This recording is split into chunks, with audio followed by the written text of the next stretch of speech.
Aujourd'hui, notre invité est un ancien espion de la DGSE, les services extérieurs français. Son pseudo, c'est Jacques Beaumont. Le dicton à la boîte, c'est il faut pas être parano, mais seuls les paranos survivent. Est-ce que tu as déjà dû faire semblant de tomber amoureux? Pour que ça sonne vrai, tu essaies de convaincre. t'auto-convaincre, de te manipuler toi.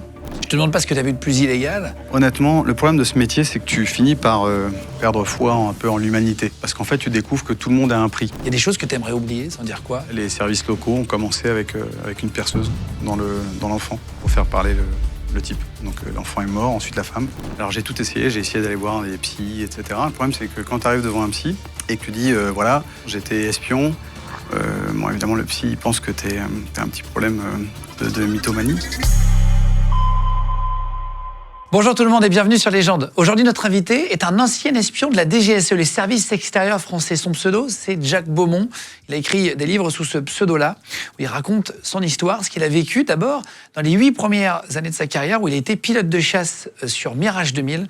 Et ensuite, il a été recruté par les services extérieurs français pour faire beaucoup de missions. Puis à la direction des opérations, vous allez voir, des opérations très particulières, où il nous raconte ce qu'il a pu vivre, comment il s'est entraîné, ce qu'il a dû apprendre, les tests aussi d'entrée, les sélections au départ, et comment après réavoir confiance en l'être humain, et par rapport à sa famille, comment refaire confiance même à sa femme.